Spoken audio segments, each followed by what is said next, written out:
already this late. Why isn't he here yet? Lady Vodyanitsa be on stage today?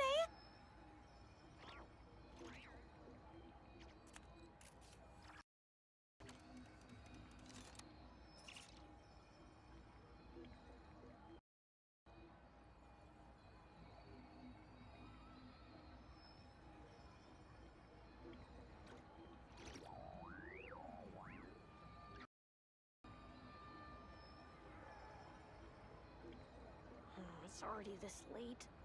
Why isn't he here yet? Be on stage today?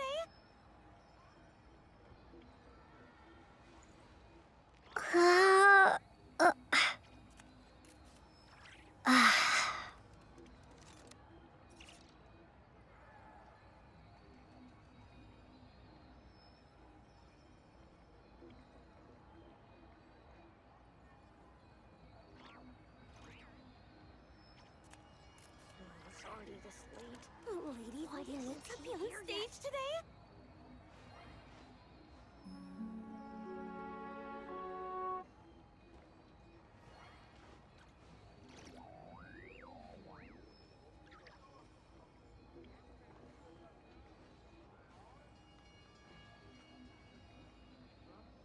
Lady Vodyanitsa be on stage today?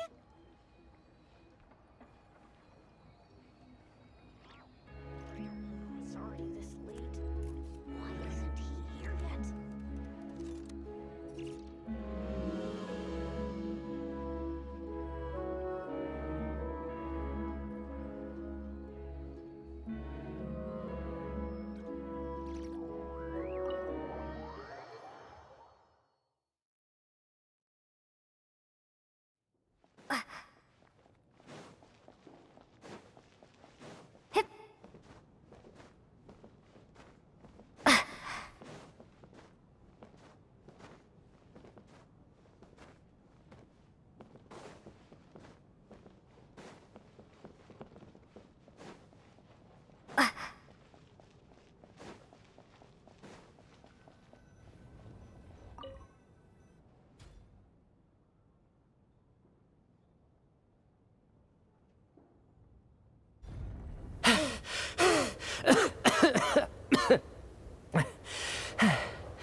Hey everyone, I'm back. How are you doing? Feeling any better? Much better, thanks. Whew, it is so good to have you guys here. I was a little worried that the theater would be empty by the time I got back. Let me see. Tonya and Vodyanitsa are missing, which means Vodyanitsa died last night. And then you discovered that Tonya was the other dead person. Am I right? Not Tonya. Pitashka. First, tell us how you made it back here. Given the conditions outside, no one should be able to return alive. You're right. The thing that got me back safely was a song. I heard someone singing. After walking into the snowstorm, my mind grew hazy. I don't know how long I walked through the storm before my mind completely slipped away. Then, suddenly, I heard the sound of singing. The voice instantly brought me back to my senses, and I regained consciousness. So I followed the voice, searching for the source of the singing. I searched and searched, until finally, just a few moments ago, there was the entrance to the theater, right in front of me.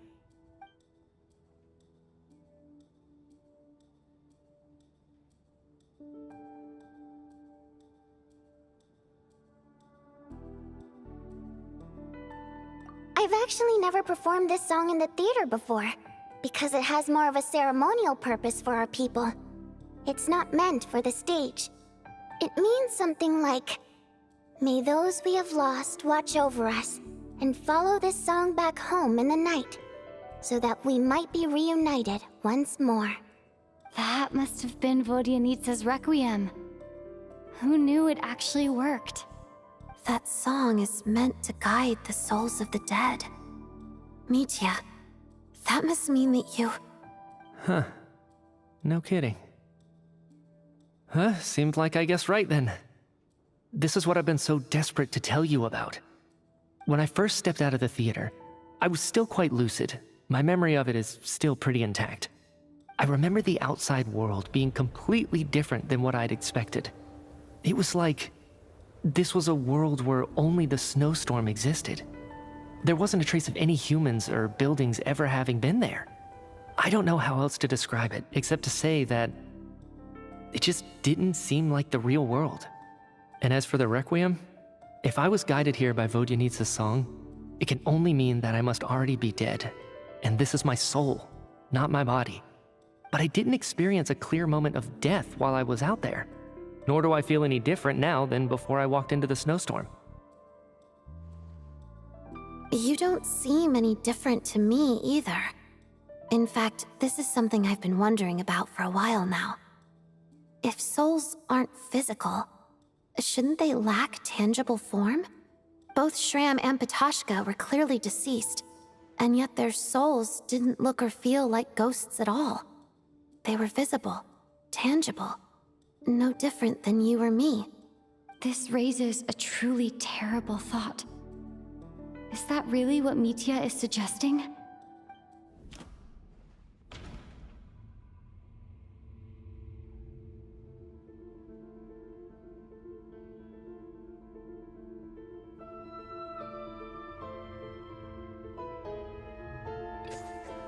Mitya's soul was summoned back by the Requiem, confirming that he is indeed already dead. And yet, he looks no different from us. Of course, if even the long deceased like Mr. Shram can blend in with us undetected, then maybe we've all been dead from the very start. And all of us are now souls wandering the theater.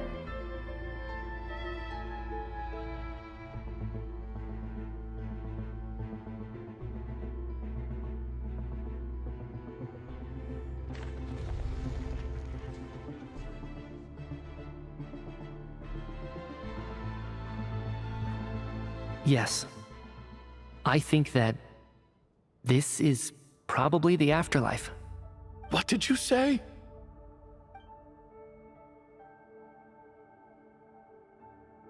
You heard me. We died in the theater. All of us did. But due to an obstruction in the theater's ley lines, our souls are trapped here, while an endless, infinite snowstorm rages outside. It's ironic, really. All that time, we were working so hard to figure out who the deceased among us were, when the truth was, we were all deceased. The only difference being some of us died more recently than others. Do you remember that note, "Death is near"? Seems like we misunderstood what it meant after all.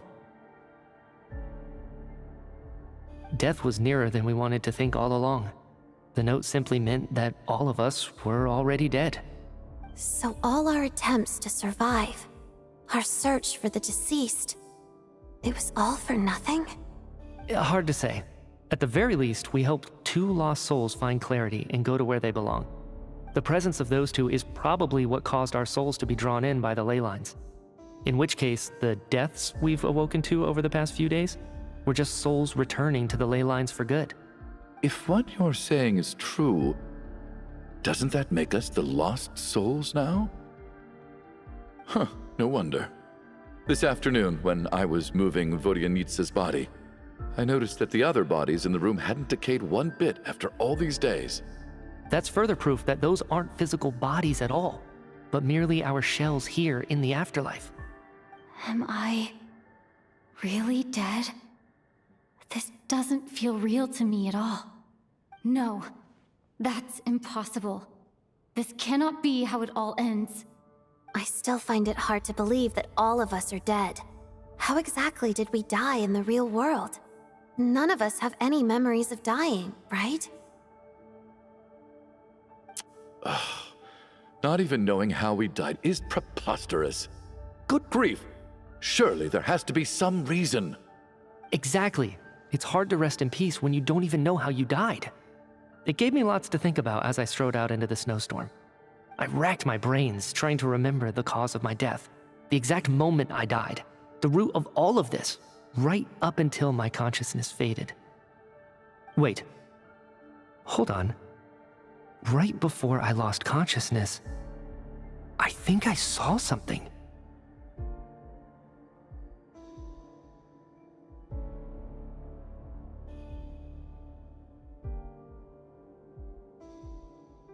I can't remember. And I think I lost my notebook and pen. Mitya, your hand. Is that blood on your fingers? Huh? You're right. There's blood on the fingertips of my right hand. Looks like it's already dried. When did that happen? What the? I guess this was what I saw. I must have desperately drawn it in my own blood right before losing consciousness. What's wrong? Do you recognize the symbol? It's Ronova, the ruler of death. Huh? Alosha, do you still remember that Snezhnayan folktale you told me about? It was about the Grim Reaper. When someone's about to die, he appears as an incarnation of someone familiar to guide their soul into the afterlife. And as soon as you recognize his face, your life is over. I heard a similar tale when I was little. You think the Grim Reaper in this story refers to the ruler of death you mentioned? That's right. In which case, death is near could also mean that the Grim Reaper is here, disguised in a familiar form. Death, the deceased, and the Grim Reaper? So it's a triple entendre. When I first saw this note, I thought it contradicted the investigation report. But now it seems like that was the whole intention. So the Grim Reaper deliberately misled us.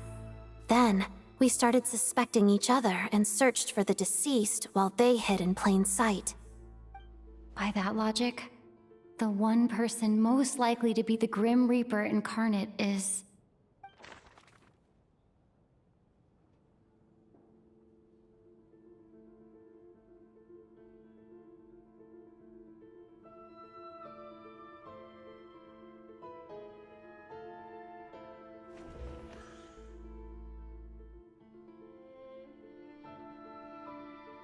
Identifying the Grim Reaper is a major decision to make.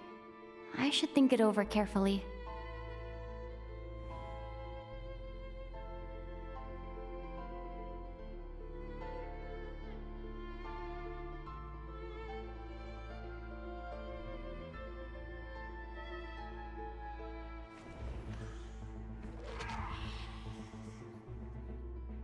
No doubt about it.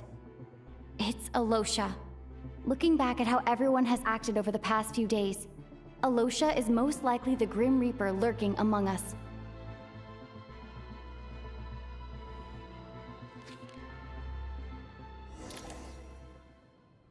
Is it you, Alosha? You were the first to discover the investigation report, and you had plenty of time to slip the note inside to mislead us. So? Surely you can't suspect me based on that alone. What if someone else found the investigation report first, slipped the note inside, and then put it back without telling anyone? There's no denying it. The note could easily have been slipped in much earlier than it was discovered. That's not all. I've also noticed that, although on the surface, Valeri, Mitya, and sometimes I were the ones taking charge of the situation, looking back now, even though you didn't say much, you were always subtly guiding everyone from the sidelines. What do you mean? You were the one who emphasized how dangerous it was outside and insisted we all stay here. It was also you who suggested that we all sleep in the same place. And earlier today, you tried to convince Ptashka to stay.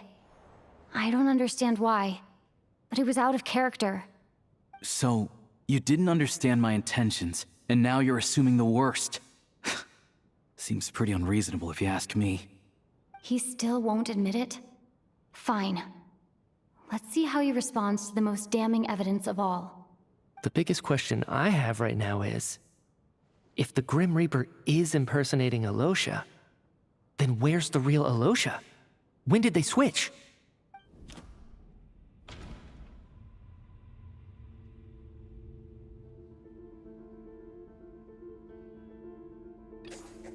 That's right. This was the moment. Right at the start, before any victims had even emerged, Alosha was switched with the ruler of death while everyone's guard was still down.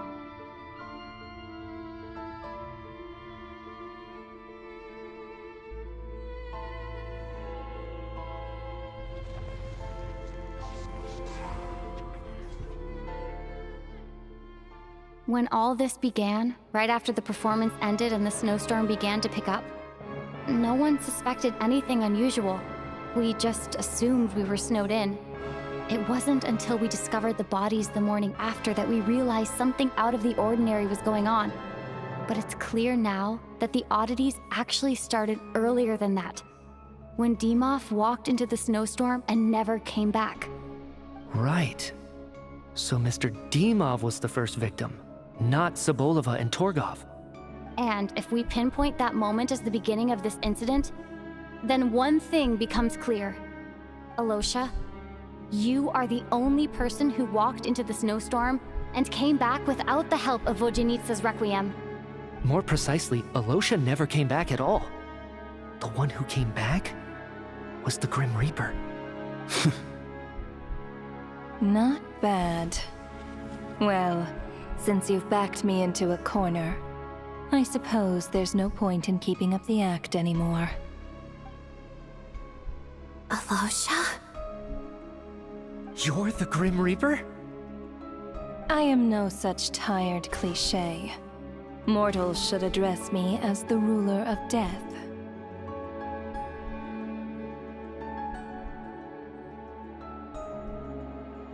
Before being wiped out for good, you identified the two deceased, and even sensed my presence. A commendable achievement. Far beyond what I expected. I heard you can ferry souls. Those deaths each night. Were they your doing? Your initial conclusion was correct. Due to the existence of the two deceased, the ley lines yearned to reclaim those long-lost souls. Every night they devoured an equal number of souls to fill the void. This required no intervention from me. Though, of course, ferrying souls is indeed my authority. Here, take a look.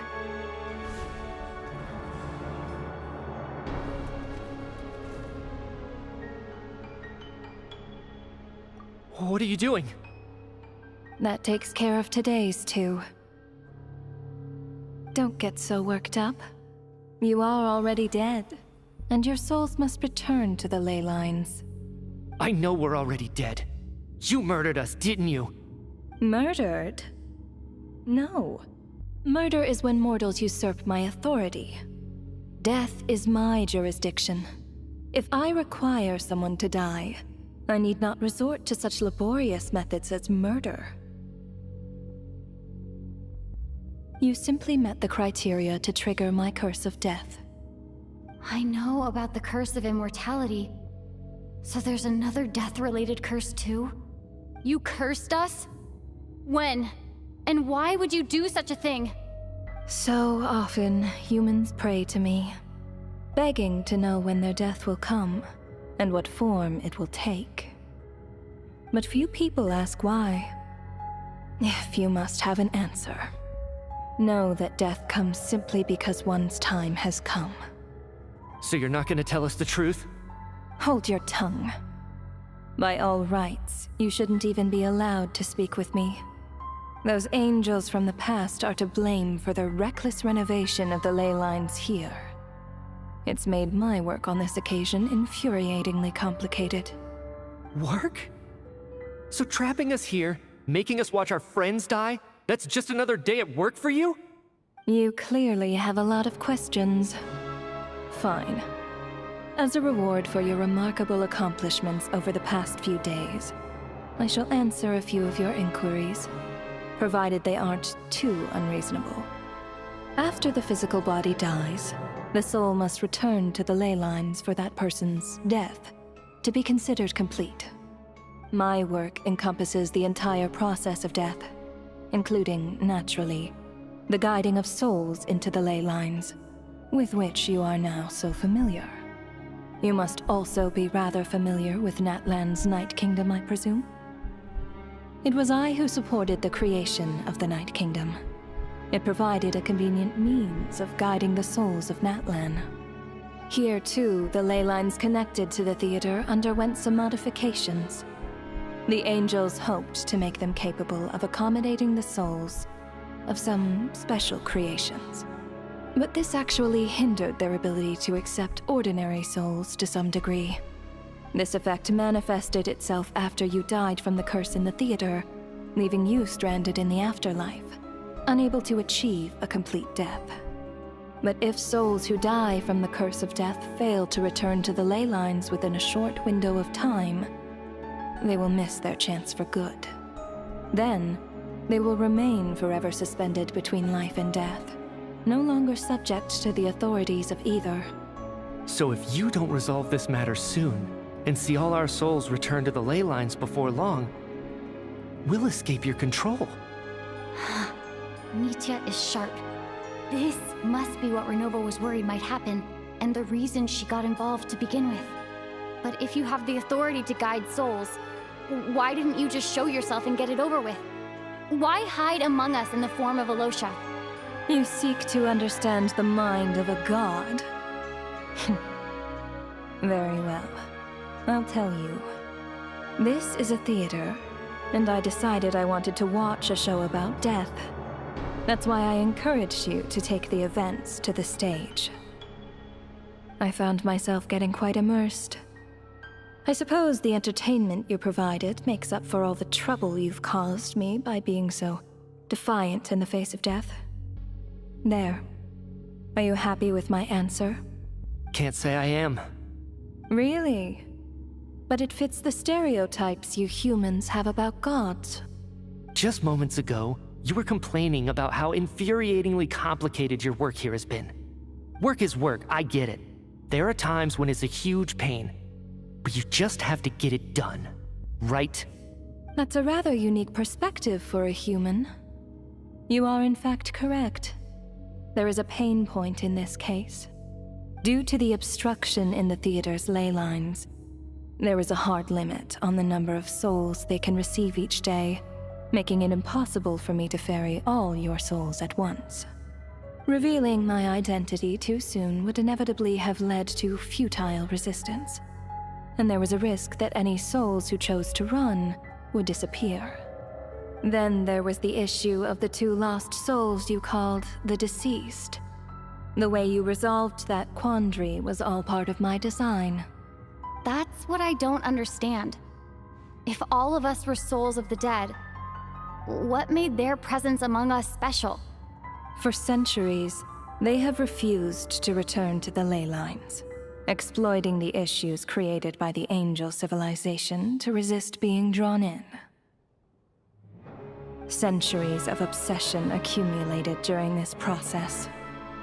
You may think of this obsession as the resentment of the dead, and in this quantity, it was a bomb that could have detonated at any moment. It reached the point where I could not afford to leave it unchecked. But the only way to fix it was to help them acknowledge their own deaths, make peace with their regrets, and willingly walk into the snowstorm. Only then, with my guidance, could they finally return to the ley lines. Otherwise, you would not like to know what the consequences would have been. I vaguely remember seeing Patashka, but in the most terrifying form.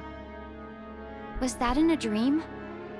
Is that what would have become of her if she hadn't returned to the ley lines? I see your dreams brought you many revelations. So you see, death in fact grants wisdom to mortals. Souls connect to all things in the world and see the chain of cause and effect between them. It's nothing unusual. Anyway, giving psychological counseling to lost souls is not my strong suit. That is more of an angel's role. It was something I could not resolve directly using my authority, so I decided it was easier to leave the bomb defusal to you. Meanwhile, of course, their presence caused the souls of other members of your party to return to the ley lines each night. From where I stand, That was killing two birds with one stone. As both issues slowly resolved one another without me having to lift a finger, all I had to do was stay close by and keep the situation under control. Then use my authority to wrap things up at the end. And, of course, while I was at it, I thoroughly enjoyed watching this drama, dealing with death from a mortal perspective, play out on the stage. Sounds like you had it all figured out, Grim Reaper. I just did the math. You said there's a hard limit to the number of souls the ley lines here can receive each day. It's 2, isn't it? That much is obvious, even to a fool. It's time to review this whole affair. If the ley lines can only take in 2 people per day, I need to go over the deaths from these past few days again.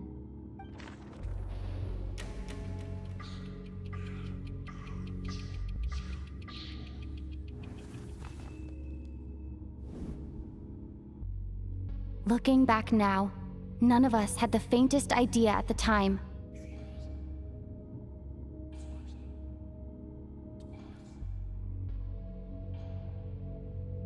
From the moment the staff member named Demoff walked into the snowstorm, the incident had already begun.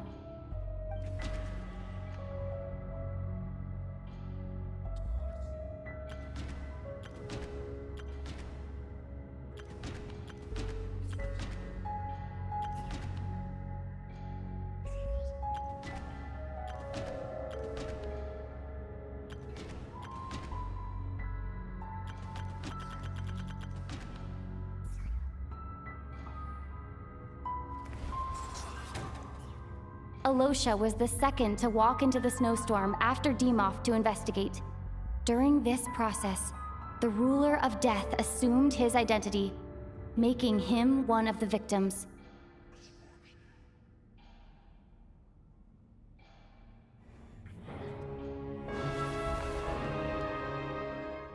During our first night in the theater, everyone was caught up in the novelty of it all. No one could have expected there would be victims the very next morning.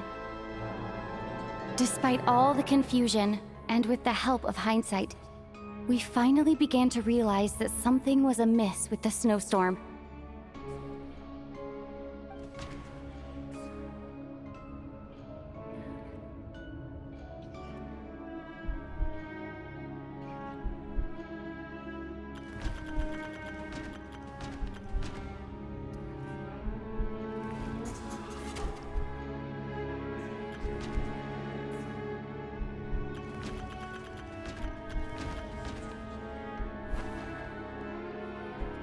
No, let me go up.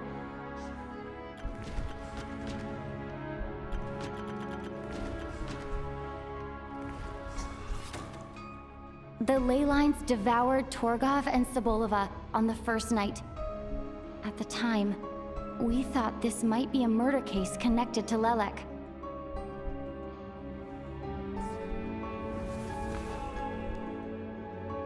Odette and I spoke a lot that night. 3 people were on watch, but in the morning, we discovered that someone had fallen victim all the same.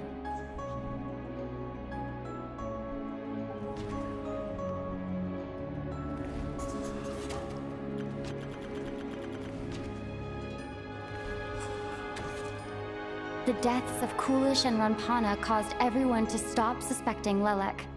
Unexplainable phenomena occurred one after another, leading Nietzsche to suspect that we were caught up in a supernatural event.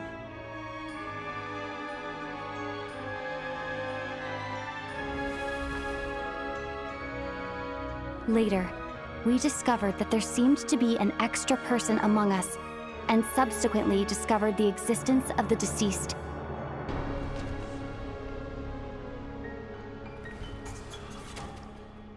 Mr. Schramm realized he was the deceased and walked into the snowstorm to return to the ley lines of his own accord.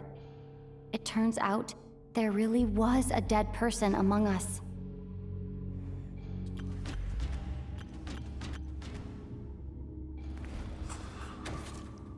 We thought it was all over, but Mr. Valeri's death was a rude awakening for everyone.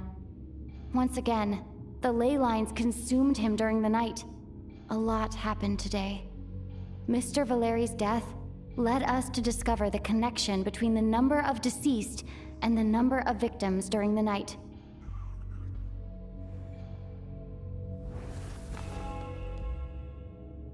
The fact that there was more than one deceased seemed to bring us back to square one. Odette revealed some information she had been keeping to herself.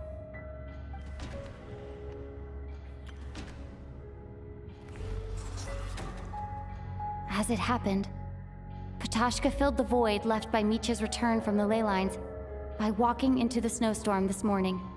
The girl I thought was Child's sister, Tonya, turned out to be another of the theater's deceased.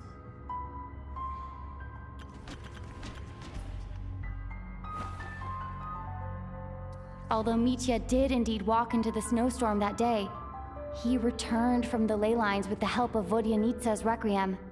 The void in the ley lines hasn't been filled, so let's rule out Mitya for now.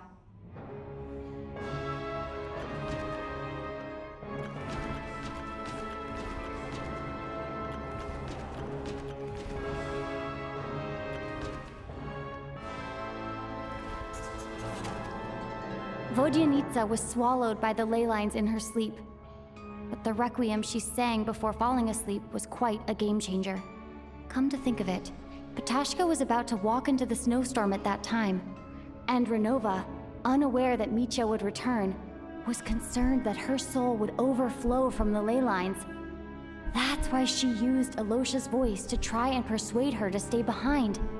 Looking back, I suppose that was an early slip-up on her part.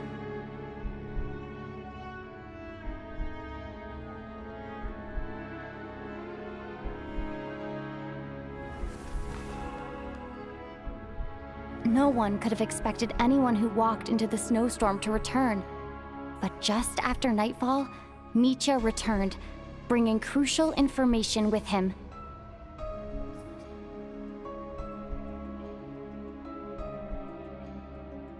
Various truths began to surface, including that all of us were already dead, and that the ruler of death was here among us.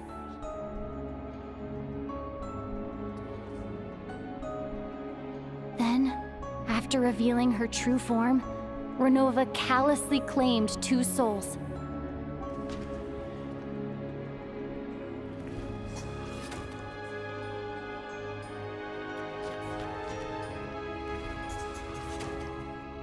In fact, everyone was already dead by the time we took the photo.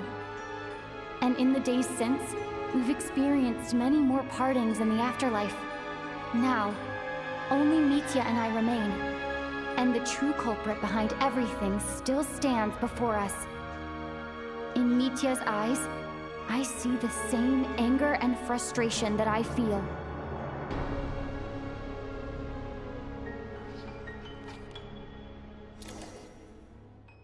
That covers everything. It's all clear now. Your work isn't finished here yet, is it? The Traveler and I are still standing here, safe and sound. The Water Imp's song threw things off a little, but it is of no consequence. The ley lines have already anchored your soul, and the first ray of light tomorrow morning will take you back. I, meanwhile, need to review my attitude towards the Water Imp race. So the reunion in the night that Vodyanitsa mentioned, I suppose that was never meant to be a permanent reunion. That just leaves you, Traveler. My power only allows me to temporarily separate your soul from your body. The ley lines of Teyvat would not accept you, and your soul is firmly anchored to your body by your will. For a descender like you, who is not bound by Teyvat's rules, your death can only be brought through the most violent of means, such as directly destroying either your body or soul. I have no interest in involving myself with Descenders, for now. Although, this may change if Asmodee remains missing, or you insist on interfering with our affairs. One last question then. All our struggles and sacrifices here. They were meaningless from the very beginning, weren't they? Death abides no reason. Besides, what you call sacrifice is merely a concept created by humanity. To me, it is nothing more than a self-indulgent charade in the face of death. Mere mortals fantasizing that their actions could reclaim something from my grasp. A truly laughable idea.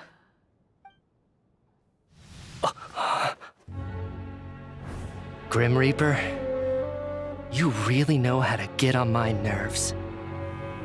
I'm not here to ingratiate myself with you. I kill merely because your deaths are necessary. Oh, you've made that quite clear.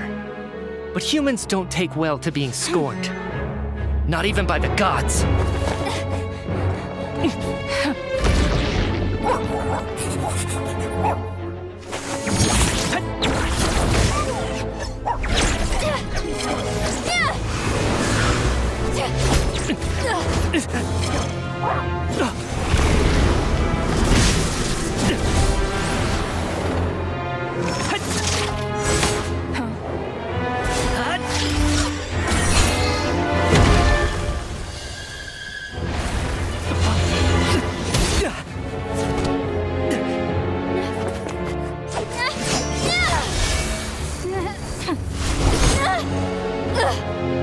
This is futile. You must know that you are powerless against me in my own domain. I suggest that you save your strength. For what? Maybe we can't change it. But if nothing else, we can at least teach you to have some respect for the dead. Audacious.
How are you holding up, Odette?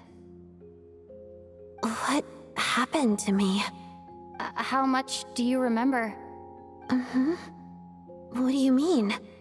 Is the performance over? I can't seem to recall what happened. Has Odette already forgotten?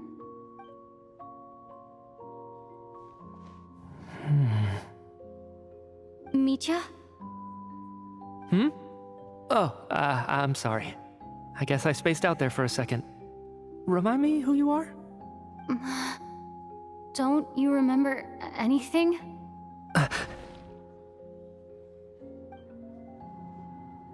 Yeah, I remember now, comrade. Looks like we guessed right. Just like me when Odette found me at the Armory Palace.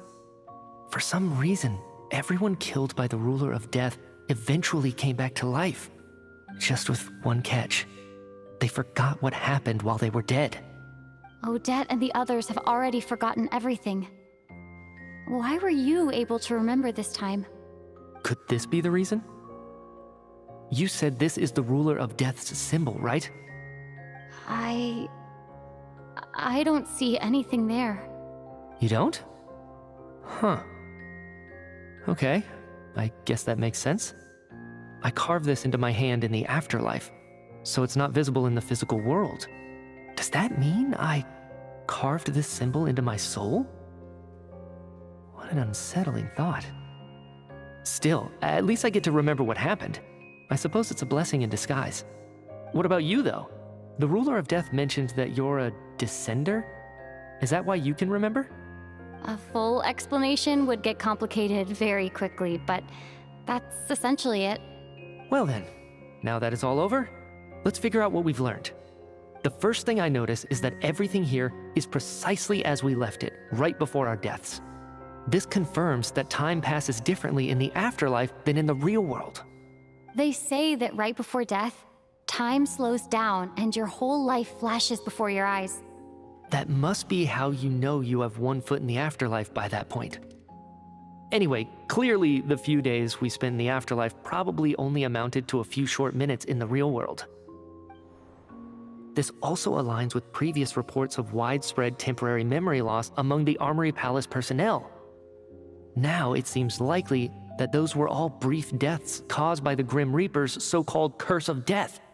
To those unaware of the truth, dying and coming back to life must feel similar to a short bout of catatonia. This leaves me with a couple big questions. What are the conditions that trigger this so-called curse of death? And why are we resurrected after we die? If nothing else, I think it shows that killing us wasn't her ultimate goal. We still don't know her true reasons for subjecting us to death. Right. This time only got complicated because of the situation with the theater's ley lines. That's why she had to approach it differently. If the previous incidents of amnesia among the researchers are anything to go by, killing us is usually a pretty routine matter.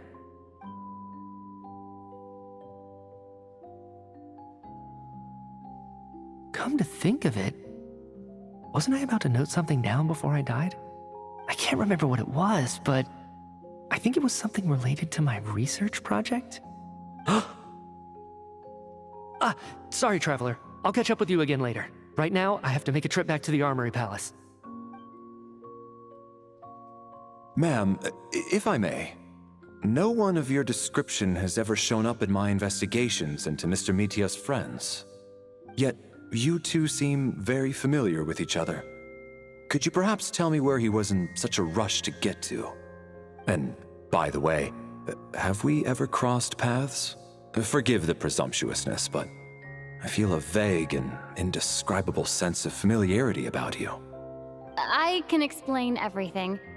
Could you help me gather everyone in the theater in one place?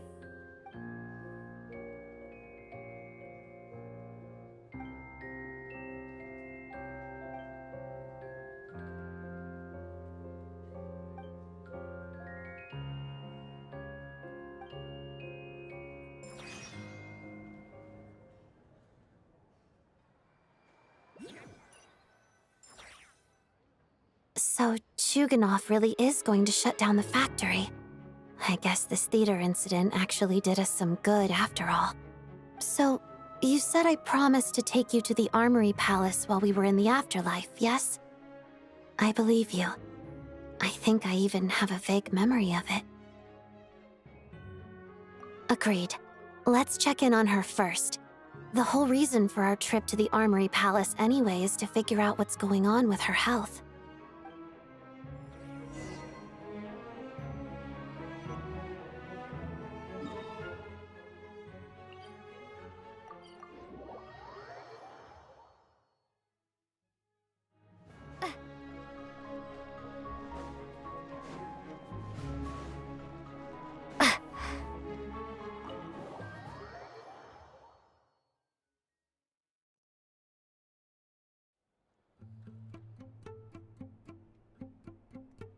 I'm finally back. Even though a long time has passed from my perspective, as far as Paimon's concerned, I Probably just went out to watch a very short show. I should keep my emotions in check when I see Paimon again, or it'll seem weird. Wait. The atmosphere here feels off. Shh. Stay quiet. Let's go inside and take a look. Have we still not been able to notify Child yet? We need new orders. What if that person comes back again?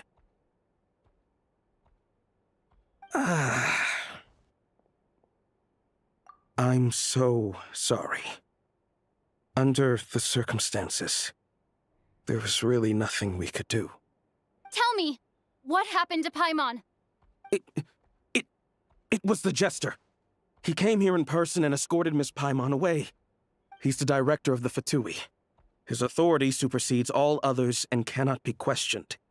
There was nothing we could do. How long ago did he leave? And what was Paimon's status? It was about an hour ago. Miss Paimon was fast asleep at the time. The Jester simply walked off with her as if it was only natural. I assure you, he absolutely did not use any force.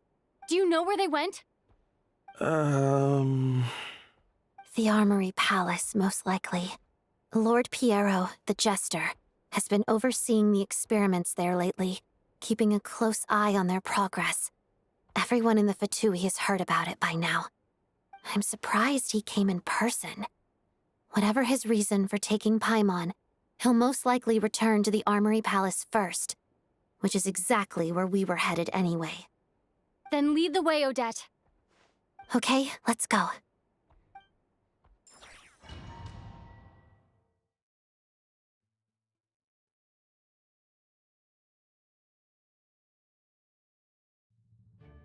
It's just up ahead. Quick, let's get inside. No, I'll go alone. You know I'm planning to force my way in. You're with the Fatui, so you should stay outside. I was hardly planning on taking you through the official channels anyway. I'm here to force my way in, just like you. I may be a Fatus, but I'm also Lelik, enemy of Project Stuzha. Paimon's safety is paramount right now. With me around, you'll have an extra pair of hands. There might be devices inside that are easier for an insider to deal with. If you say so. Let's go. There's no time to hesitate.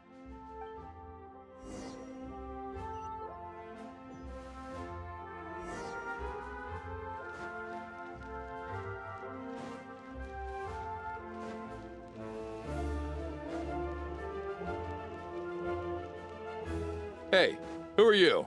This part of the Armory Palace is under restricted access. What do you think you're doing? No questions, please. We're short on time.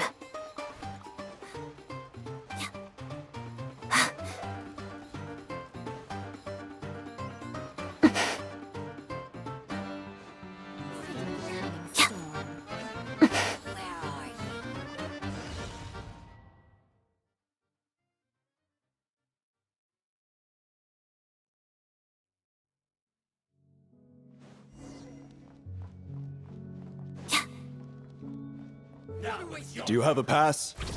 Where are you coming from? So, you're intruders, huh? Then don't blame me for what happens next!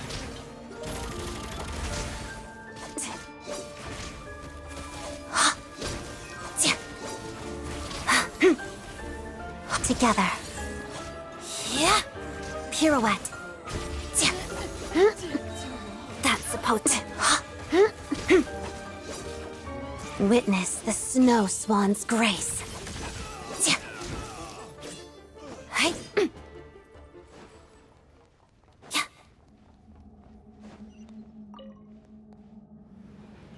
The Armory Palace is hidden this deep in?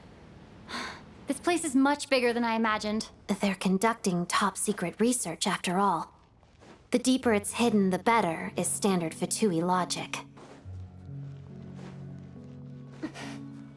The style doesn't really look like the Fatui's handiwork, though. They must have requisitioned some structures from a past civil... Intruders! Stay alert! Shadow me. Pas de deux.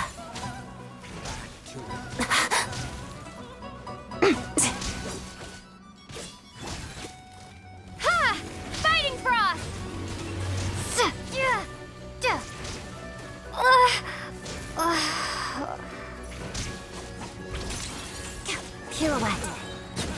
Crystalline Adagio.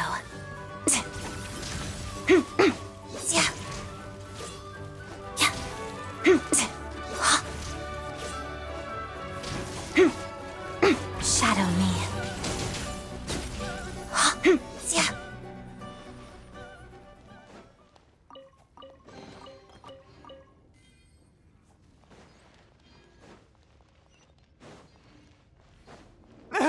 Intruders? Don't come any closer! Just what are you guys trying to do here? I'm sure it will be your skull! Waltz of the snowflakes.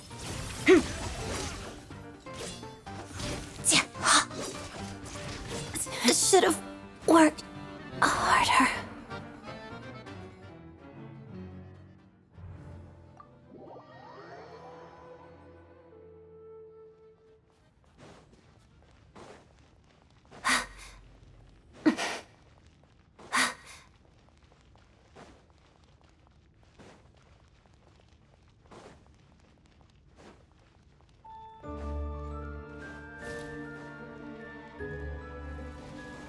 Let's begin.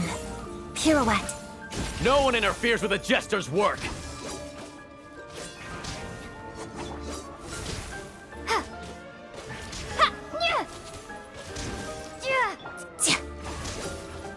Shadow. Pas de deux.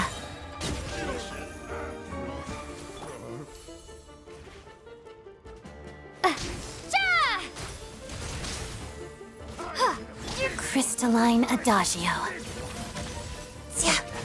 Pirouette. Let's begin.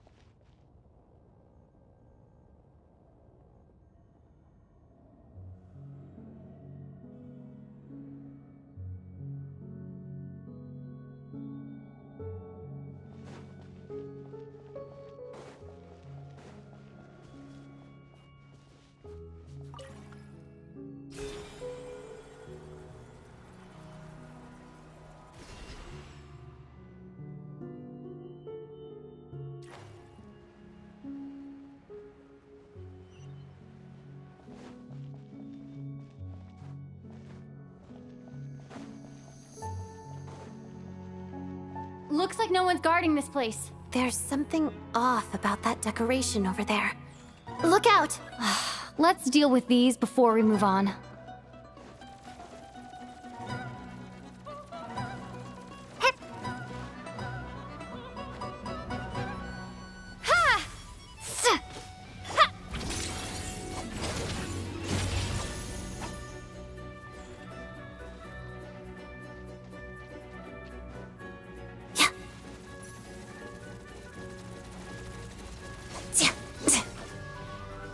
Together.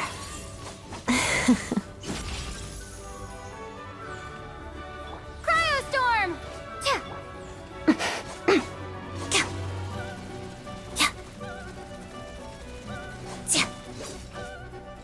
Shadow me. Pirouette.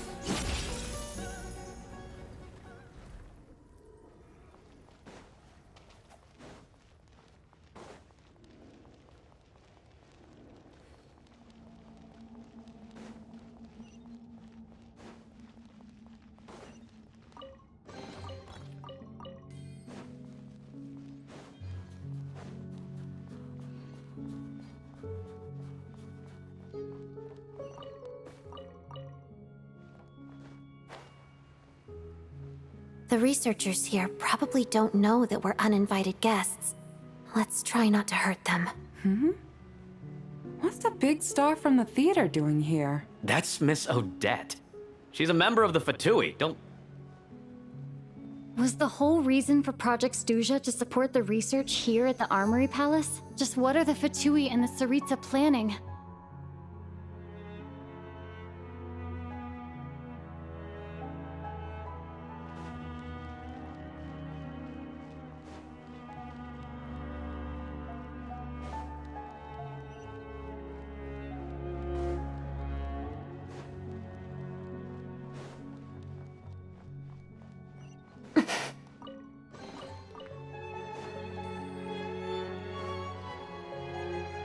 Whoa! Who are you? Never seen you around here before. Looks like there's no way through here. Maybe using the power of this prism could help?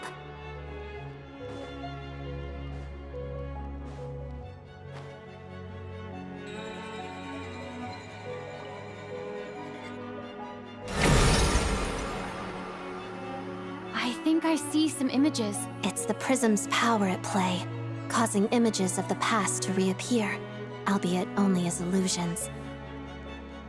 Paimon and the Jester? Is this another scene from the past? Yes. It looks quite old, though. I don't think it happened in the recent past.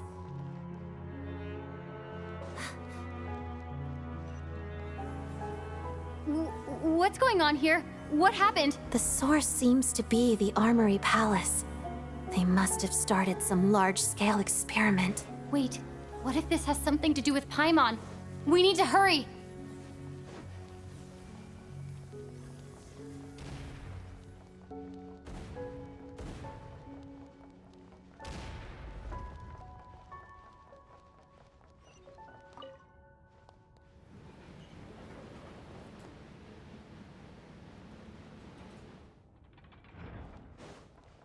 We're almost there. The Armory Palace is just up ahead. Paimon, please be okay. Together. Pas-de-deux. Mission Condense! Ha! Witness the Snow Swan's grace.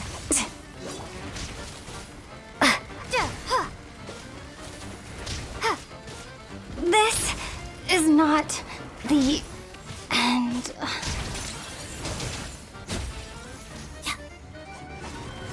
So this is what pain feels like.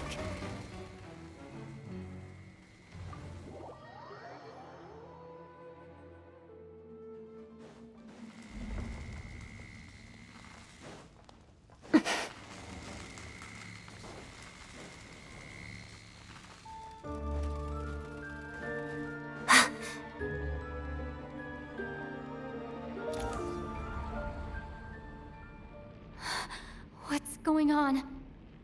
Wait, I remember this feeling. It's the curse of death. No, not now. Why is the curse of death striking again already?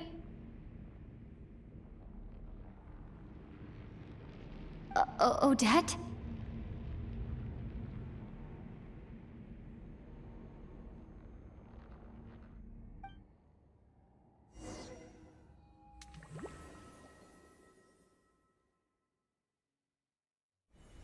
Is this the afterlife again? I need to find a way back to reality. Is that Odette's core Ignis? Could that be what just woke me up?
Odette! Odette! No signs of life, but past experience says that she should be resurrected before too long. Right? Did Odette intentionally use her core Ignis to guide my soul? I feel like something similar happened in a dream I had before. Thank you, Odette. If not for you, my soul wouldn't have found its way back to my body so quickly, and I might not have woken up so soon. But I'm sorry. I don't have time to protect you. I have to use the time you bought me to get Paimon back.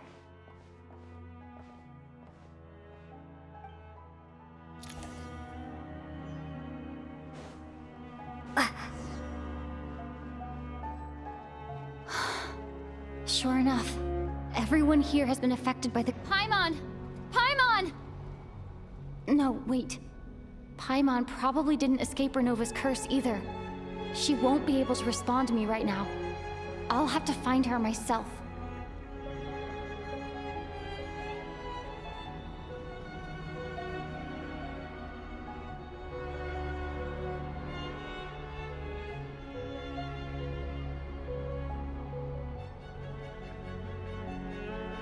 Mitya!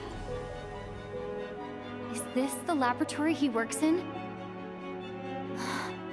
What happened here to trigger the curse of death again so soon? I'll have to ask him when he wakes up. Finding Paimon has to take priority now.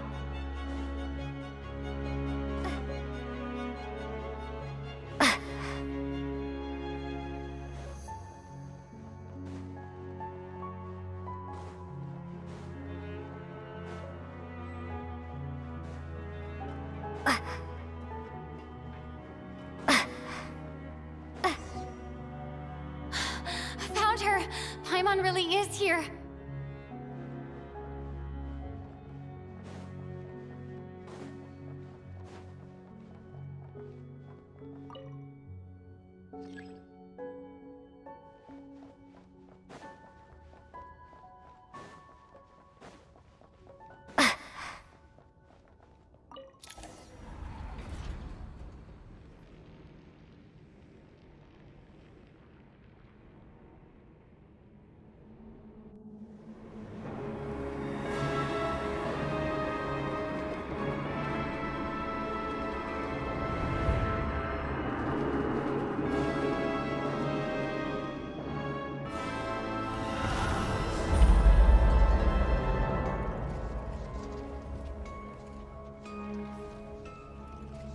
You don't learn, do you? You've already been involved in one mass death, and now you show up at the scene of another. This might have passed for a coincidence the first time, but a second time? Am I to assume you are intentionally interfering in Snezhnaya's affairs? Judging by your expression, it seems that you understand little of what is going on here. In that case, a word to the wise. Do not interfere in Snezhnaya's affairs. A civilization that fails to learn its lesson constantly depletes its own worth. It will one day lose any reason for its existence. And as a descender, you are perfectly suited to be the lifeline to which a dying civilization might desperately cling. Consider your position carefully. No advice needed. I'll make my own judgments. Suit yourself. When the day of reckoning arrives, not even a descender can hope to escape unscathed. The time for resurrection fast approaches. The mortals here are not yet worthy to behold my form. So that will be all for today.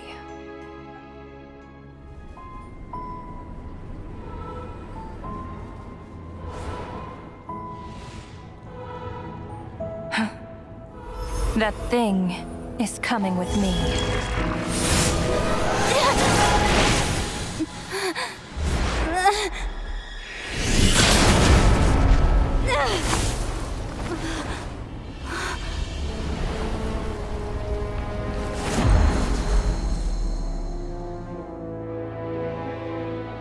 You awoke sooner than I thought.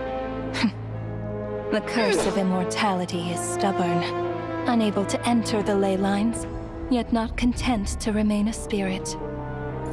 Ruler of Death, what do you want? You perplex me. Both you and you. That thing may be a creation of Celestia, but it possesses none of Celestia's power, let alone authority. Your obsession with it baffles me. No matter, the resurrection will soon begin. It's worthless anyway. I'll reclaim it next time.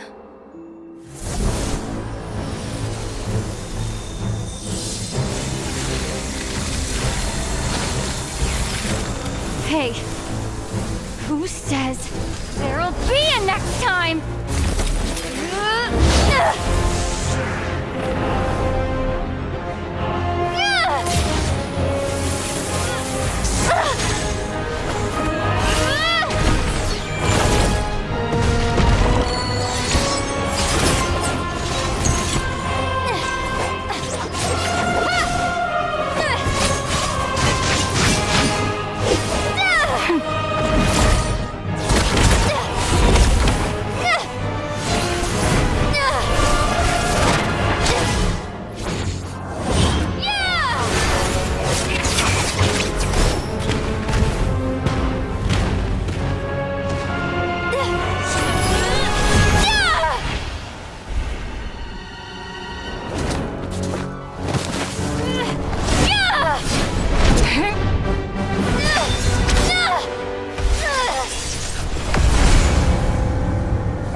I missed you, Paimon. What are you talking about?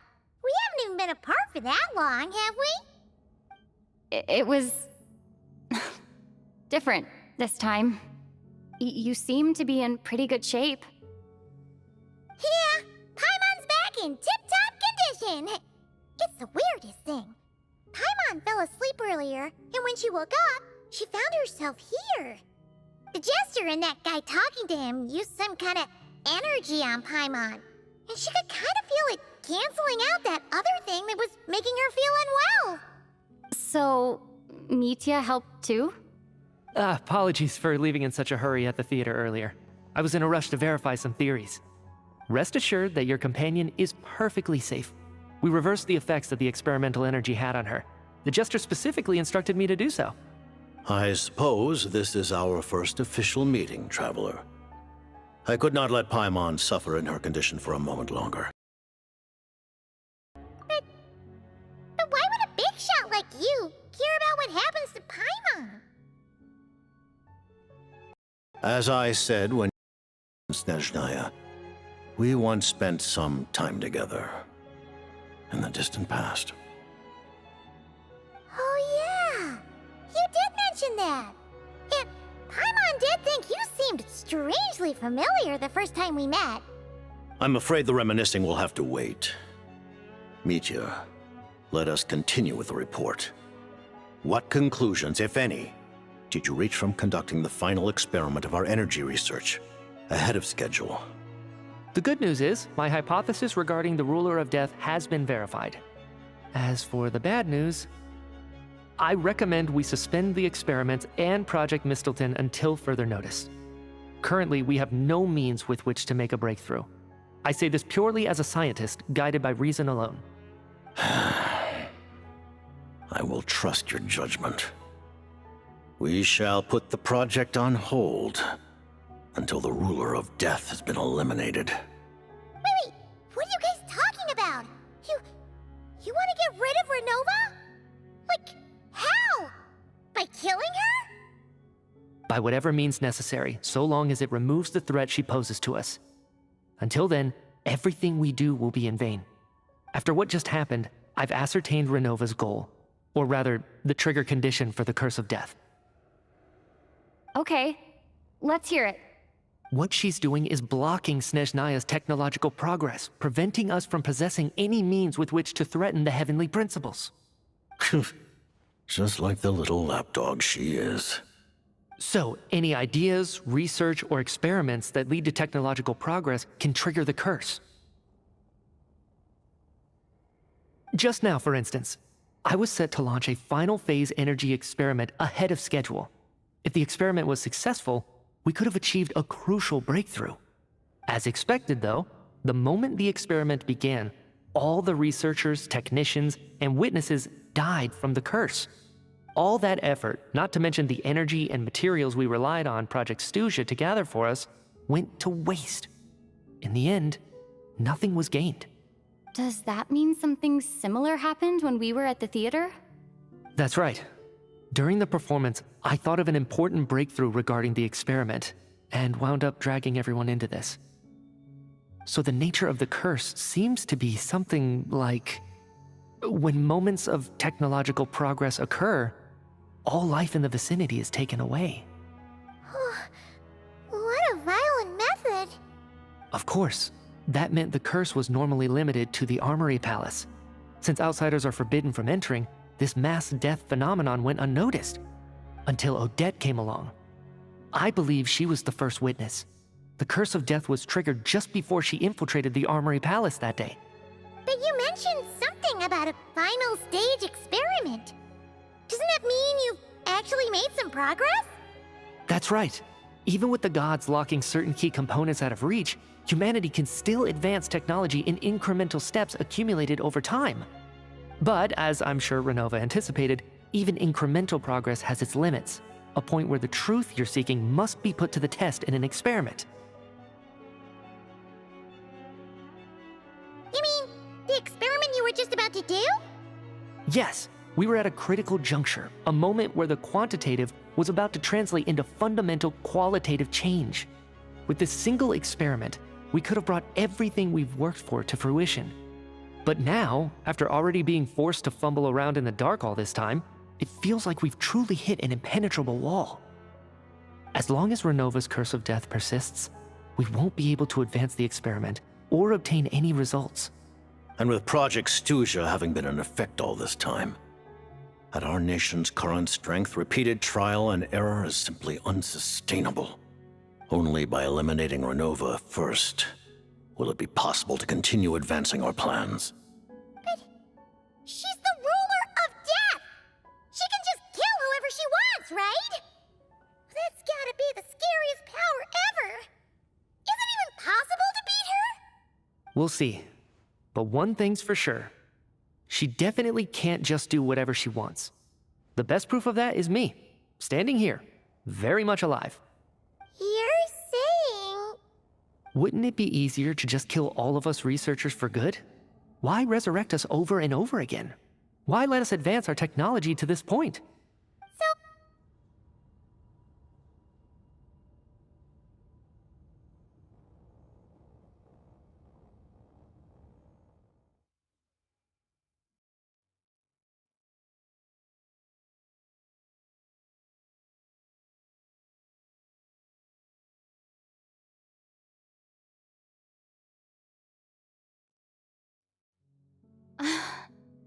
I missed you, Paimon. What are you talking about?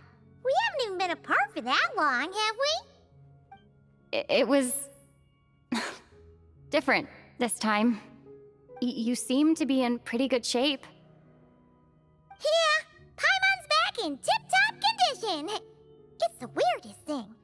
Paimon fell asleep earlier, and when she woke up, she found herself here. The jester and that guy talking to him used some kind of energy on Paimon.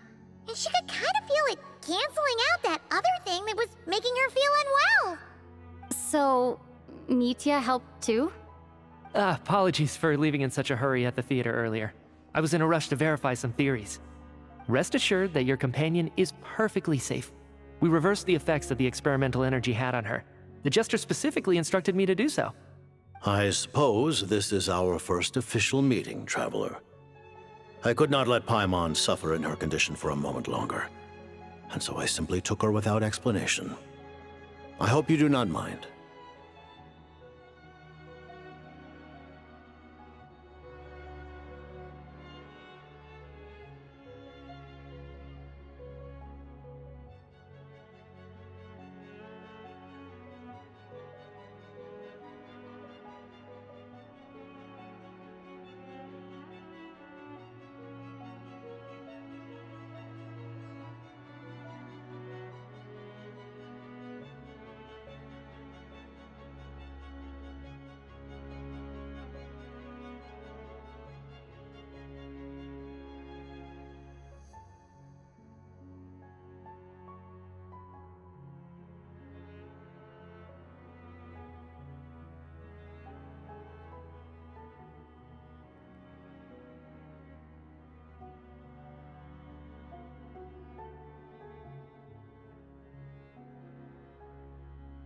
But why would a big shot like you care about what happens to Paimon? As I said when you first arrived in Snezhnaya, we once spent some time together in the distant past. Oh yeah, you did mention that. Yet, Paimon did think you seemed strangely familiar the first time we met. I'm afraid the reminiscing will have to wait. Mitya, let us continue with the report. What conclusions, if any, did you reach from conducting the final experiment of our energy research ahead of schedule? The good news is, my hypothesis regarding the Ruler of Death has been verified. As for the bad news, I recommend we suspend the experiments and Project Mistelton until further notice. Currently, we have no means with which to make a breakthrough. I say this purely as a scientist, guided by reason alone. I will trust your judgment. We shall put the project on hold until the Ruler of Death has been eliminated. Wait, what are you guys talking about? You want to get rid of Ronova? Like, how? By killing her? By whatever means necessary, so long as it removes the threat she poses to us. Until then, everything we do will be in vain. After what just happened, I've ascertained Ronova's goal. Or rather, the trigger condition for the Curse of Death. Okay, let's hear it. What she's doing is blocking Snezhnaya's technological progress, preventing us from possessing any means with which to threaten the heavenly principles. Just like the little lapdog she is. So, any ideas, research, or experiments that lead to technological progress can trigger the curse. Just now, for instance, I was set to launch a final phase energy experiment ahead of schedule. If the experiment was successful, we could have achieved a crucial breakthrough. As expected, though, the moment the experiment began, all the researchers, technicians, and witnesses died from the curse. All that effort, not to mention the energy and materials we relied on Project Stuzha to gather for us, went to waste. In the end, nothing was gained. Does that mean something similar happened when we were at the theater? That's right. During the performance, I thought of an important breakthrough regarding the experiment, and wound up dragging everyone into this. So the nature of the curse seems to be something like, when moments of technological progress occur, all life in the vicinity is taken away. What a violent method. Of course, that meant the curse was normally limited to the Armory Palace. Since outsiders are forbidden from entering, this mass death phenomenon went unnoticed, until Odette came along. I believe she was the first witness. The Curse of Death was triggered just before she infiltrated the Armory Palace that day. But you mentioned something about a final stage experiment. Doesn't that mean you've actually made some progress? That's right. Even with the gods locking certain key components out of reach, humanity can still advance technology in incremental steps accumulated over time. But, as I'm sure Ronova anticipated, even incremental progress has its limits, a point where the truth you're seeking must be put to the test in an experiment.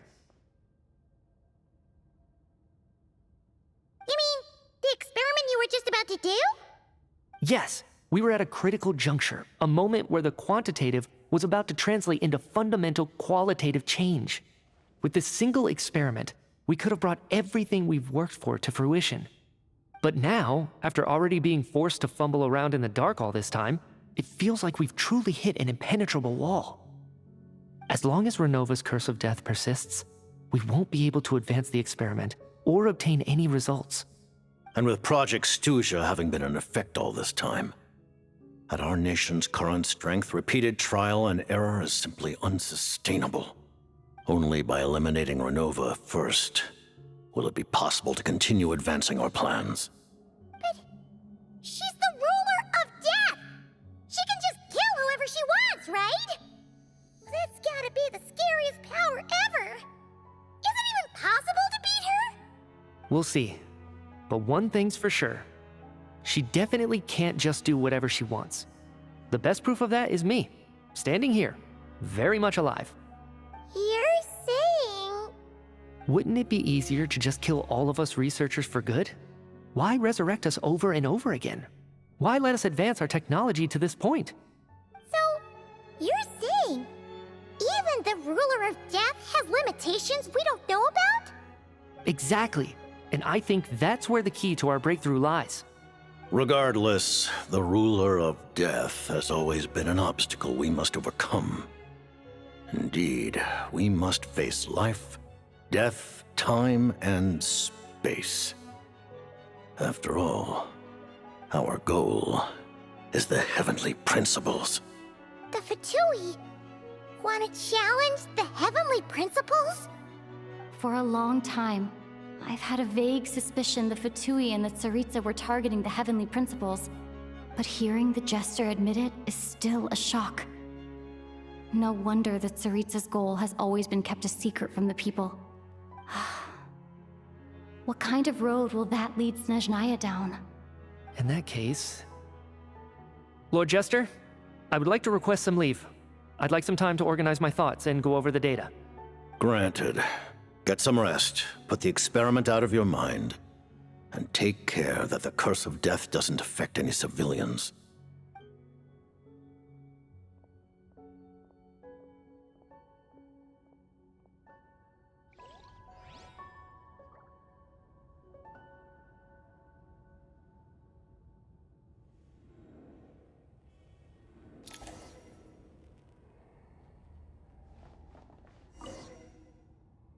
While there is yet time, allow me to offer you my hospitality, honored guest of Snezhnaya. Is there anything you wish to know?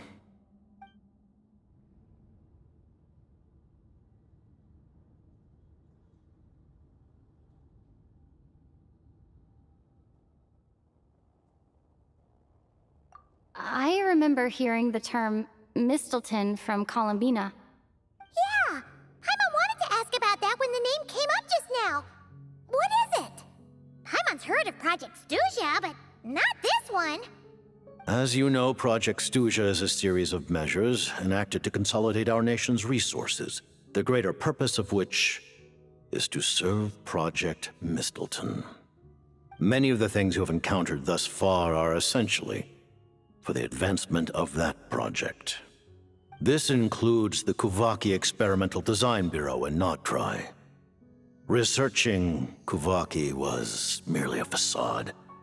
Its core objective was to use local resources and research findings to build Mistelton itself. And that's a weapon built for the final battle against the Heavenly Principles, isn't it? Huh? How did you know that?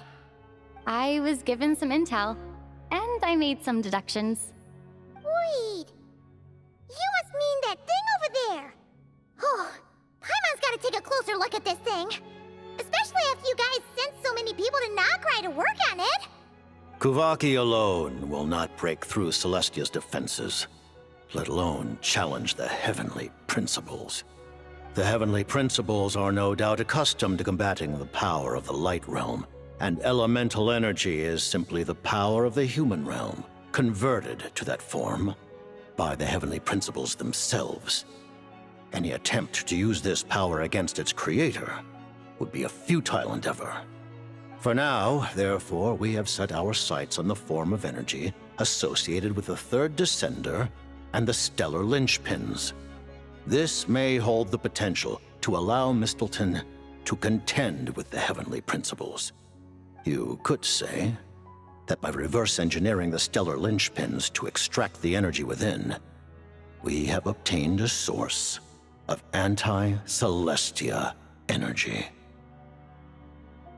The Kulagi Experimental Design Bureau, Project Stusia, and the new energy experiments.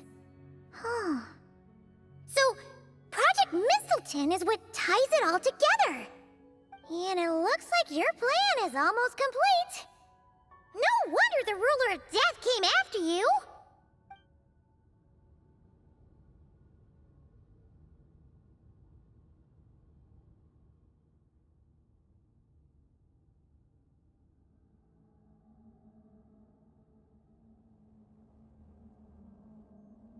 Her Majesty the Tsaritsa has embarked upon an expedition to vanquish a monster. Were it not for this, I imagine she would have been delighted to grant you an audience. Seems like the powers that be in Snezhnaya don't intend to hold my past conflicts with the Fatui against me. The Harbingers have been granted significant autonomy in retrieving the Gnosis. But by the same token, they do not completely represent Snezhnaya's official stance. You read my mind. Speaking of the Gnosis, Paimon's been dying to ask this question since forever. Why exactly does the Tsaritsa want to collect them? Is it something to do with the fight against the heavenly principles? The Gnosis will undoubtedly serve as a key bargaining chip when she confronts the heavenly principles. Beyond that, you had best ask the Tsaritsa herself. I am not sure if this information is mine to disclose. What do you mean, not sure? Don't you make the rules? You're the highest-ranking Harbinger! Ugh, never mind. Taking on the heavenly principles is something most people wouldn't even entertain in their wildest fantasies. Why is the Tsaritsa so fixated on this? In Teyvat today, civilization is nothing but an illusion. Something whose very existence can be negated at any moment. Our civilization may very well be destroyed in the struggle, but as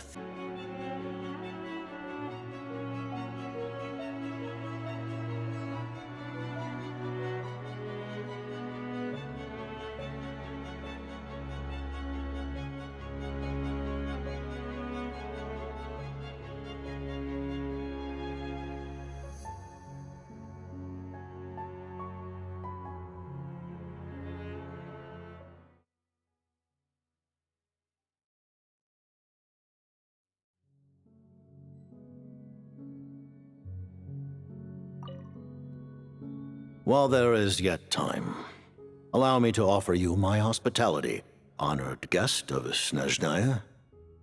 Is there anything you wish to know? Her Majesty the Tsaritsa has embarked upon an expedition to vanquish a monster. Were it not for this, I imagine she would have been delighted to grant you an audience. Seems like the powers that be in Snezhnaya don't intend to hold my past conflicts with the Fatui against me. The Harbingers have been granted significant autonomy in retrieving the Gnosis. But by the same token, they do not completely represent Snezhnaya's official stance. You read my mind. Speaking of the Gnosis, Paimon's been dying to ask this question since forever. Why exactly does the Tsaritsa want to collect them? Is it something to do with the fight against the heavenly principles? The Gnosis will undoubtedly serve as a key bargaining chip when she confronts the heavenly principles. Beyond that, You had best ask the Tsaritsa herself. I am not sure if this information is mine to disclose. What do you mean, not sure? Don't you make the rolls? You're the highest-ranking Harbinger! Ugh, never mind. Taking on the heavenly principles is something most people wouldn't even entertain in their wildest fantasies. Why is the Tsaritsa so fixated on this? In Teyvat today, civilization is nothing but an illusion. Something whose very existence can be negated at any moment. Our civilization may very well be destroyed in the struggle, but as things stand, the heavenly principles could choose to negate our existence on a passing whim. And we must not sit back and accept that fate. Only by changing the state of affairs, only by overthrowing the heavenly principles, can our civilization truly be said to have taken root. Otherwise, the fate of the people of Khaenri'ah and Hyperborea is a cycle doomed to repeat itself. Accepting potential destruction in return for getting to control your own fate. Furthermore, perhaps this is still somewhat difficult for you to understand. Are you aware that all the rules of this world are made up of curses? Huh? All of them? Paimon knows about the curse of death you mentioned, and the curse of immortality that you and Dainsleif have. Then, the birth of the Hilly Churls, the rules of Natlan's Ode of Resurrection, those are curses too? Farina's long life seems to stem from a curse placed on her by Focalor as well.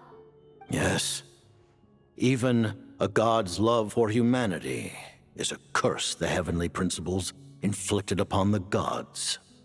What? The Tsaritsa has always had ample reason to hate the heavenly principles. If she can seize their authority, she will reconstruct the entire world, and when that time comes, humanity will be completely liberated from curses and lies. Look forward to it. It will be a world beyond your imagination. Though the ordinary people of Snezhnaya may not understand these details, in this frigid land locked in a ceaseless struggle against the environment, in this nation to which the gods have never shown favor, we all believe that standing in solidarity with the Tsaritsa in our shared struggle will surely usher in a new and better world.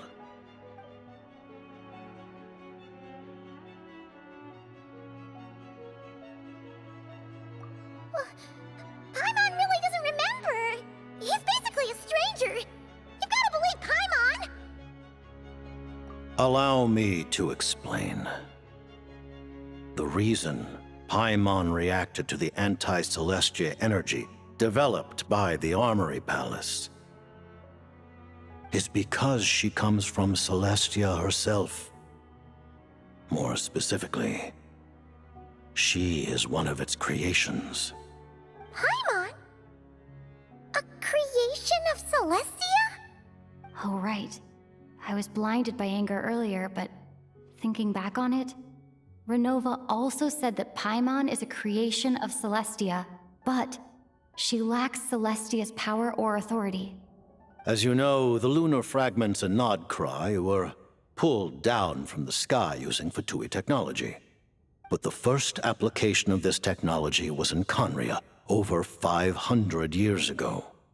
I used this technology upon the heavens, and the response I received was none other than Paimon descending from Celestia. I presented her to the Vinster King, but he took no interest in this gift, nor did it satisfy him. Paimon then took up temporary residence in my palace until, of course, the arrival of the Cataclysm. Wait, Paimon's a little confused.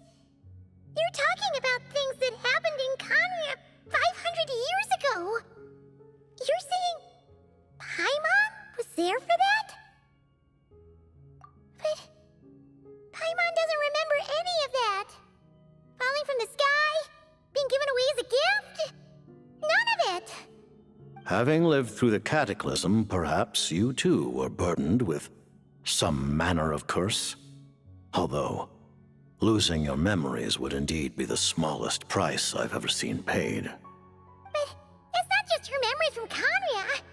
Paimon doesn't even know how she spent the last 500 years. She only has memories from the past few years. No matter how hard she tries to remember. What was Paimon like back in Khaenri'ah? Did she know a whole lot because she came from Celestia? Was she super smart? Unfortunately, when you arrived in Khaenri'ah, your consciousness was like that of a newborn infant. None could say what kind of being you once were in Celestia. During the time you lived in Khaenri'ah, your personality was no different from how it is now.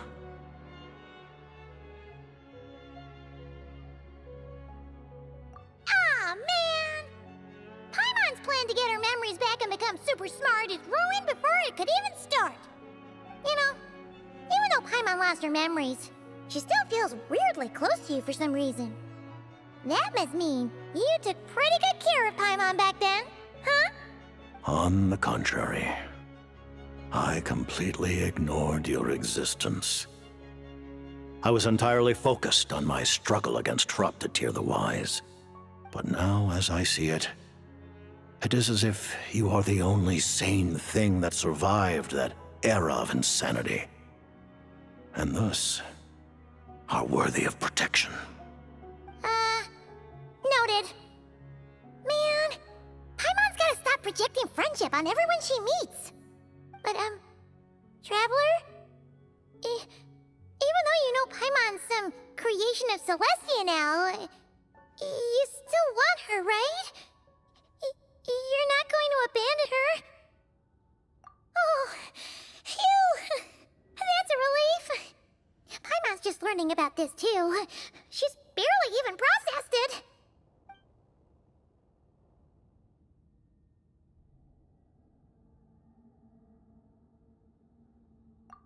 Thank you for telling me so much. I'm a bit surprised, honestly. I didn't expect you to be quite so transparent with me. Given the circumstances, the Fatui need not hide anything from our allies. Allies? To advance Project Mistleton, we must first resolve our issue with the Ruler of Death. And, if I presume correctly, you have no intention of letting her actions go unpunished either, do you? That's right.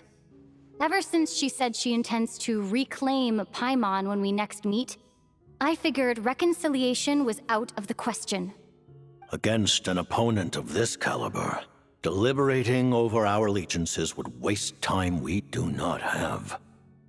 We must join forces unreservedly with whomever we can, if we are to stand anything like a fighting chance. You're going to challenge the Ruler of Death? Just for Paimon?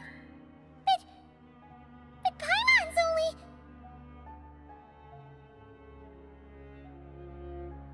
Thank you! Oh, thank you! Oh, gee! Now Paimon doesn't even know what to say! Anyway, Paimon's super touched! The Tsaritsa will return in triumph in short order, and the Fatui shall hold internal discussions regarding the enemy. The time for us to meet again will come very soon. Got it. Thanks for your help with Paimon. I'll be sure to look after her for you. There was just one other thing. Well, it's just a request, really.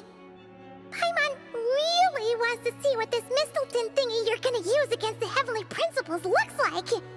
Of course, Paimon knows it's top secret and stuff, but she just had to ask. It's okay if the answer's no. Certainly you may. Whoa, for real? Actually, maybe it's best not to. What if Ronova suddenly pops up again? She might take this chance to... While the technology is not yet fully developed, it has nevertheless reached the stage where Celestia's creations are unable to damage it. In that regard, you may rest assured. Oh. Wow. No wonder Paimon felt so out of sorts recently, even though it was super far away. Alright then! Paimon's ready to take a sneaky peek at this top secret super weapon!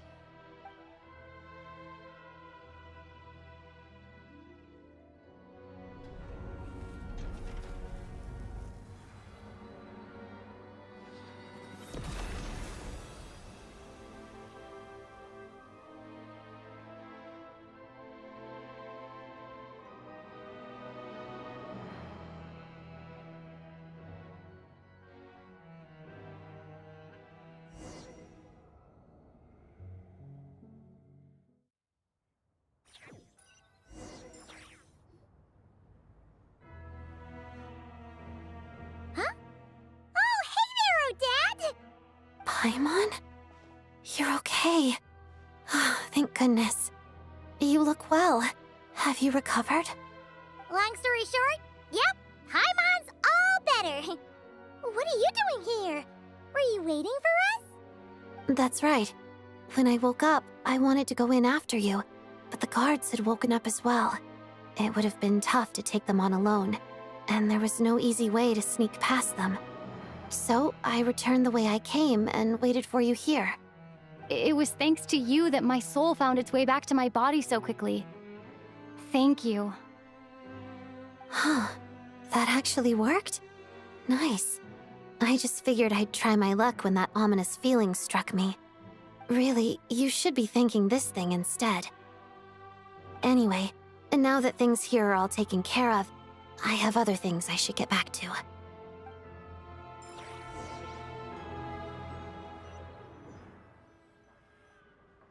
Ah, Director Chuganov, you're back. We just received notice that Project Stuzha has been suspended, so we've convened an emergency meeting. This is the preliminary plan. In addition to expanding production capacity, we've also discussed feasible layoff plans to optimize revenue and expenditure structure. Our calculations indicate that the factory's profits will increase by at least 30%. Just give the word, Director. That won't be necessary. Leave the energy for those who need it.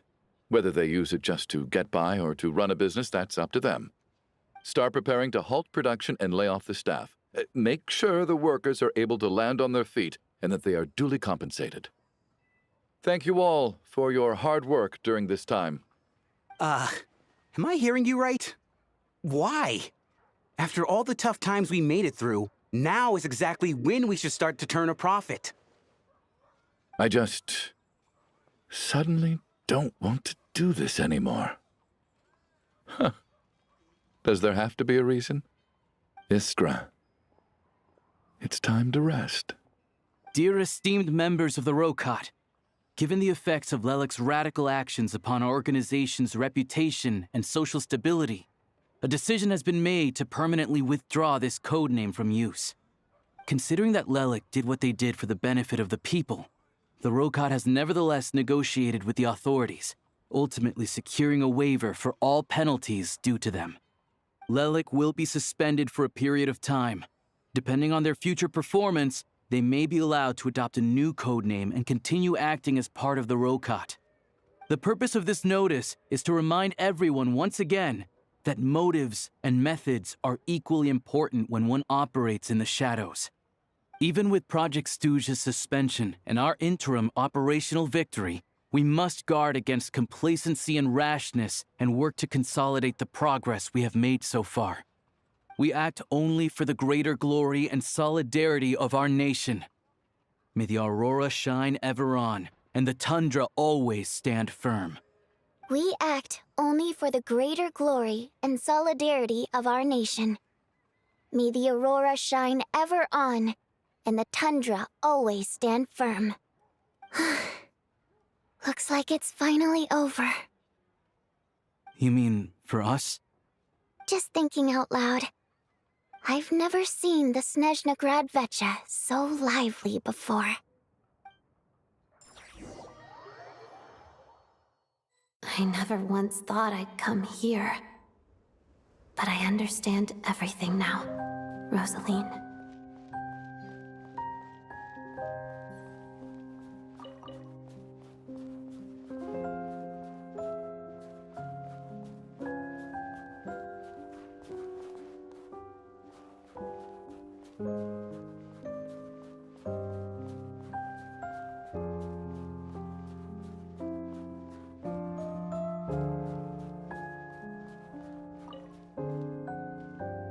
I've seen Spirit Seeker performed many times, including by your mother.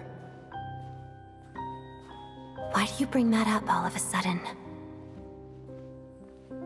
Even though the choreography is always identical, every dancer finds a way to make it her own.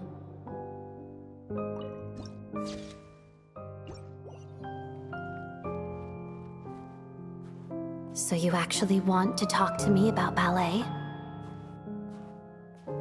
I just think it would be a pity if the dance was lost to history.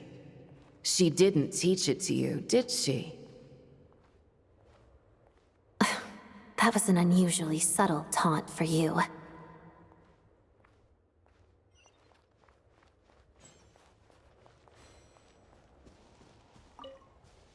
We embraced one another on the snow-swept plains, melting the ruthlessness of time. But when our bodies, in pieces, are cast to the winds, what of our love will remain behind?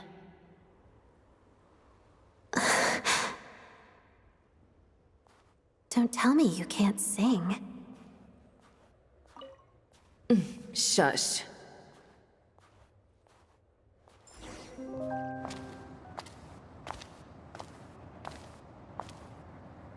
I understand her hatred. The Fatui robbed her of the life she should have had. I never opposed her dancing. Yet still I became an enemy of her ballet. I'll just keep my distance. Many despise me. I'm used to it. You're certainly not one to shy away from confrontation. But children, they need a different approach. I'm hardly the most maternal figure. Yet, she is a child. In my experience, while a father commands authority, he must still yield to love. You should tell her what you think about her dancing.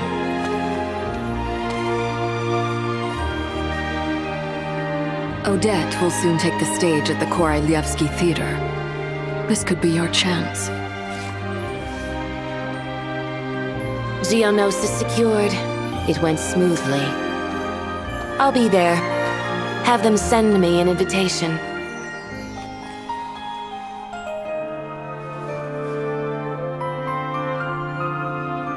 Sadly, things didn't work out. Her final words are inside that block of ice. This?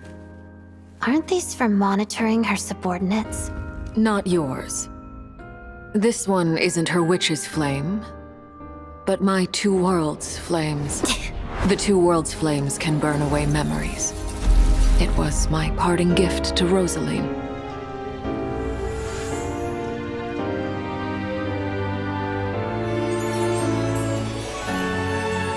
If all goes to plan, she and I will both live to see the Tsaritsa succeed. I believe she'll find peace. But if anything happens to me, she needn't follow in my footsteps. The cryo-energy will fade away in time. Then the two worlds' flames will burn away all memories of the Fatui. She'll be free to dance. She deserves this. I will handle the aftermath. The choice is yours, child.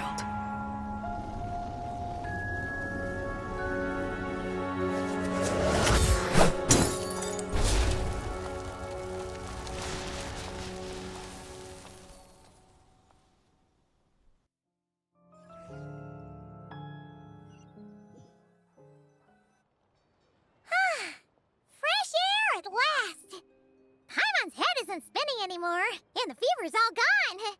Paimon's finally free to fly again. Oh, it's nice to finally know where Paimon came from, too. It did make Paimon a little nervous at first, but it's such a relief now. Like, who cares if Paimon's a creation of Celestia? She's probably not anyone that important. Probably just the fairy of food and fun or something.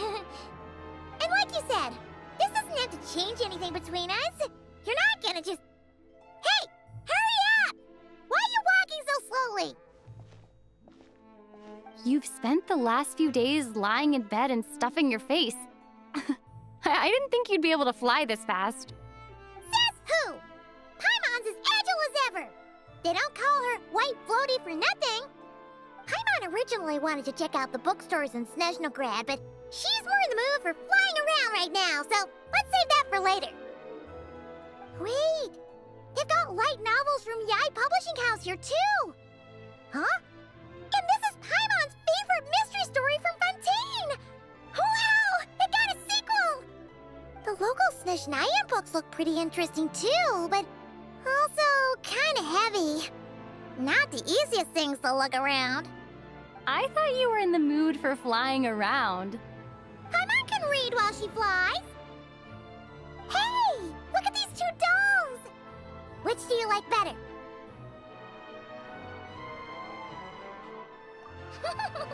Alright, boss, we'll take both. Paimon will have the other one. Oh, I thought we were only getting one. All right, fine, I'll pay. There you are. Thanks for visiting. Paimon will grab this and then... Huh? Huh? Huh?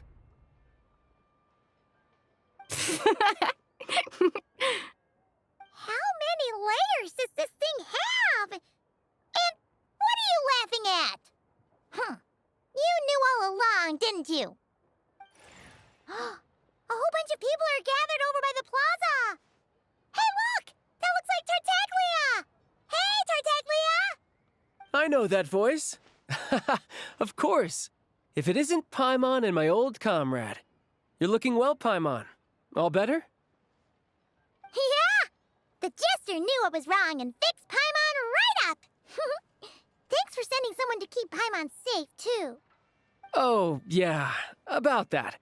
That was... kind of embarrassing. Who could have known that our director would go looking for you in person? So sorry for the misunderstanding. Oh, right. Let me introduce you. This is my little sister, Tonya. Hello, Tonya! Hello. Firstly, I'm really sorry about my brother. Sounds like he's caused you no end of trouble. Hey now, why'd you have to start with that? Not that it isn't true, of course. So she's the real Tonya. She said you two didn't manage to meet up at the theater. She waited ages for me, and when I didn't show, she got a little worried and went outside.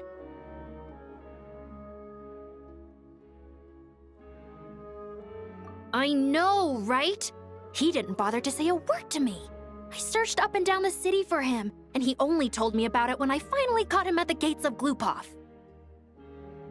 I've been rushed off my feet lately, so I didn't get the chance to go home. I just figured the Traveler would fill you in when she got there. Well, the snow was bad, and you're never late, so I was really worried about you. How was I supposed to know that you'd stood me up? I'm sorry, Tonya. I really am.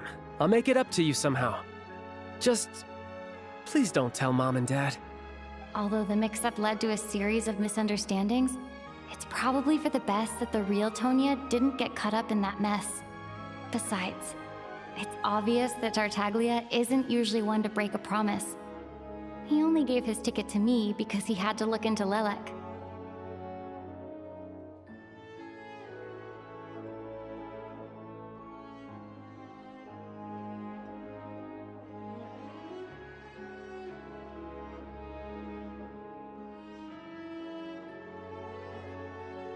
No, it's fine. It just meant I didn't get to see the show in the end. By the way, what did you think? You were one of the first people to see it, you know? I would say the best is yet to come. Huh? What kind of review is that?